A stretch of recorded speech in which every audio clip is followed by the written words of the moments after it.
வணக்கம். காடேஸ்வரா கிச்சன்லேருந்து கலா பன்னீர்செல்வம். இன்னைக்கு நம்ம வந்து அரளிப்பூவை வந்து வித்தியாசமாக நம்ம எப்படி கோர்க்கலாம் அப்படிங்கிறத பார்க்கலாம். இதுக்கு வந்து பூ கொஞ்சம் குறைவாக இருந்தாலும் போதும். நூலை வந்து இந்த மாதிரி தண்ணியில் அப்பப்போ நனைச்சிக்குங்க. நனைச்சிட்டு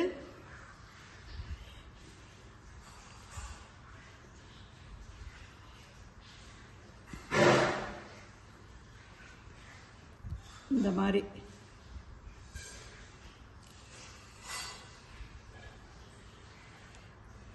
மாலையும் சீக்கிரம் பெருசாயிரும். பூ நிறைய தேவைப்படாது.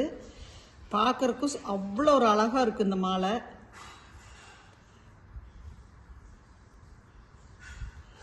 ஈஸியாக கோர்த்தரலாங்க. பாருங்க,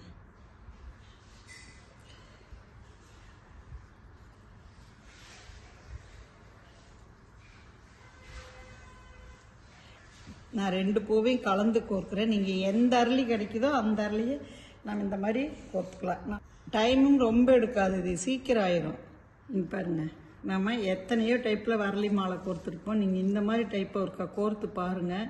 மாலையும் சீக்கிரம் ஆயிரும், பூவும் கம்மியாக இருந்தால் போதும். வெயிட்டும் கம்மியாக இருக்கும். நாம் இந்த சுற்றி சுற்றி கோர்க்கறது வந்து கொஞ்சம் வெயிட் ஆகும்ல மாலை, இது அப்படி ஆகாது. அடுத்த மாலையை கோர்த்தரலாம். மொத்தமே ஒரு 100 கிராம் பூ தான் இருக்கும். உங்களுக்கு 2 மாலை எவ்வளோ பெரிய மாலை வந்துடுச்சு பாருங்கள்.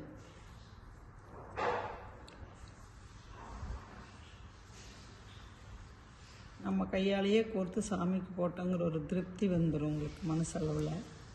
இது ரொம்ப ஈஸியாக நீங்கள் கட்டிக்கலாம்.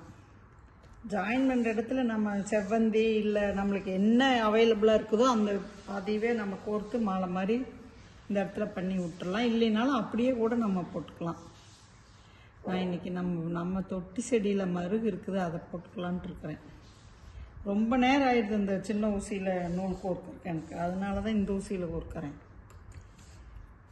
நம்ம பூ கட்டணும்னா கூட உங்களுக்கு இப்படி இறங்கி வந்துடும், நீண்ட மாதிரி போயிடும்.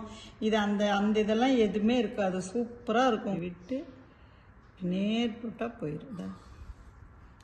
இந்த பூ கொஞ்சம் டைட்டாக போகும்.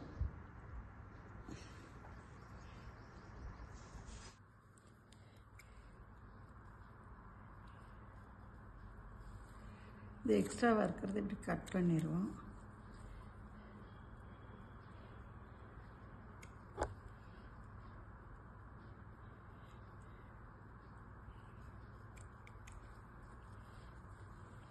பெருமாளுக்கு மாலை ரெடி ஆயிடுச்சு பாரு.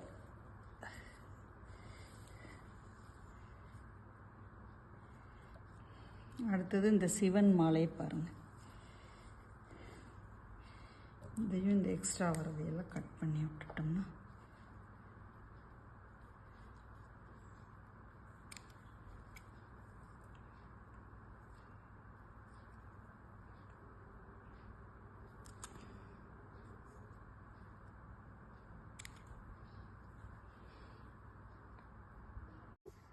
இந்த மாதிரி நீங்களும் மாலை கோர்த்து பார்த்துட்டு எப்படி இருந்ததுன்னு கமெண்ட்ஸில் சொல்லுங்கள். இந்த மெத்தட் உங்களுக்கு பிடிச்சிருந்ததுன்னா லைக் பண்ணுங்கள், ஷேர் பண்ணுங்கள். காடேஸ்வரா கிச்சனுக்கு ஒரு சப்ஸ்கிரைப் பண்ணுங்கள்.